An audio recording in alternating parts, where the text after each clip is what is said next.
ঘুরতে গিয়ে হঠাৎ করে পদ্মা সেতু দেখা মিললো আমাদের এদিকে একটি ভাসমান রেস্তোরাঁ আছে, ওইখানে গিয়েছিলাম ঘুরতে। গিয়ে দেখলাম কিছু শিল্পীরা গান গাইছে।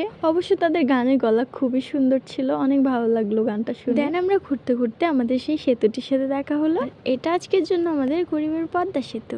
দেন আমরা সেতুটিতে উঠে একটু মজা করলাম। পরে গাইস কিছু বাচ্চারা এসেছিল এখানে ঘুড়ি ওড়াতে, তাদের থেকে নিয়ে আমি এখানে অনেকক্ষণ ঘুড়ি উড়িয়েছিলাম। অনেকদিন পর ঘুড়ি ওড়ালাম, ভালোই লাগলো। দেন আমরা আবারও পদ্মা সেতুতে উঠে গেলাম। খুদাই কোনো কাজ কাম ছাড়া হাঁটাহাঁটি করতেছিলাম। এখানে একটা বাড়ি আছে, ছোটবেলা যখন দূর থেকে এই বাড়িটাকে দেখতাম তখন এখানে আসার খুব ইচ্ছা ছিল, বাট ফাইনালি আজকেও পূরণ হলো। এরপরে আমরা চলে এলাম কিছু খাওয়া দাওয়া করতে। এখানে আমাদের একটা আচার দেওয়া হয়েছিল ফুচকার সাথে, খুবই মজা লেগেছে। আমরা কিন্তু এখানে ফুচকা, বার্গার ইত্যাদি অনেক কিছু খেয়েছিলাম। এন্ড খেতে খেতে এখানে রাত হয়ে গেছে। গাইস ভিউটা দেখুন কত সুন্দর। আমরা গিয়েছিলাম বিকালে, ঘোরাঘুরি করতে করতে সন্ধ্যা হয়ে গেছে।